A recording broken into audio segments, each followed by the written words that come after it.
आप जिंदगी में इंटरेस्ट को बनाना सीख जाते हैं, मतलब आप जिंदगी में अपना मकसद ढूंढ लेते हैं। जो जरूरी है वो जरूरी है और जो करना है उसको हर हाल में करना है। सीखने और पढ़ने की उम्र में टाइम पास की चीजें अक्सर हमें भटकाती हैं, लेकिन जो इन चीजों को इग्नोर करना सीख जाता है, जिंदगी में उसको अपना मकसद हमेशा याद रहता है। करने को इस दुनिया में हजारों काम है, तरह तरह की चीजें जो हम कर सकते हैं, लेकिन उन सब में इम्पोर्टेंट क्या है, अगर ये बात किसी को याद रह जाए तो बेहतर है।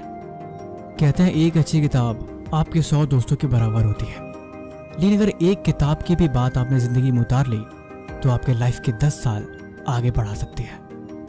ये जो किताबें होती हैं, चाहे स्कूल की किताबें हो चाहे स्कूल के बाहर की किताबें हो, किताबें हमेशा हमें सिखाती हैं वो चीज़ जो हमारे लिए ज़रूरी है।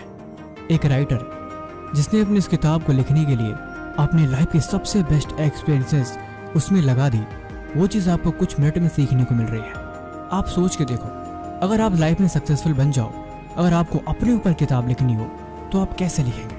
या फिर आप जस्ट इमेजिन करो कि आपके घर के बाहर बहुत सारे लोग आपसे इंटरव्यू लेने के लिए खड़े हैं, वो आपकी जर्नी के बारे में जानना चाहते हैं, वो सारी चीज़ें जो आपने करी हैं, वो स्ट्रगल, वो पेन, वो सारे सक्सेस के फार्मूला जो आपके हैं, वो सब आपसे जानना चाहते हैं। तो आप उन्हें भला कैसे बताएंगे? आप उनको वर्ड में कैसे एक्सप्रेस करेंगे? क्या आपको पता है, स्वामी विवेकानंद के पास हजारों किताबें थी और उन किताबों को रोज पढ़ा करते थे। कहते थे किताबें उनकी सबसे अच्छी दोस्त है।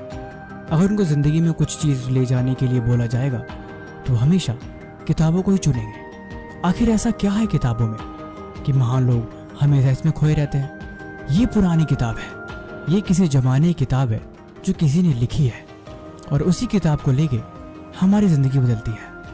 आखिर कुछ बात तो है, कुछ रहस्य तो है जो आपकी जिंदगी बदलने के लिए हर पल मजबूर कर देता है। कहानी वाली किताबें, जिंदगी को बदलने वाली किताबें, या भूतों की किताबें, या फिर वो किताबें जो धार्मिक है। उसमें लिखे तो शब्द होते हैं, लेकिन वो शब्द किसी के विचार हैं या फिर वो चीज़ें हैं जो किसी का मार्गदर्शक है। लेकिन मजे की बात है, वो जो भी है वो काम की चीज़ है। जिंदगी में कभी मौका मिले तो उस इंसान को ढूंढना जो कामयाब तो हुआ हो, लेकिन वो ये बात बोल सके कि उसे किताबें पढ़ने का शौक नहीं। यानी कि फार्मूला यहाँ भी लगता है, अगर कामयाब कोई हुआ है या फिर किसी को मंजिल मिली है तो उसका रास्ता किताबों की तरफ होके ही गया है। जिनको किताबों से प्यार होता है वो जिंदगी में किसी और चीज़ से खास लगाव नहीं रखते, क्योंकि उनको अपनी मंजिल मिल चुकी होती है और ये मंजिल का पाने का नशा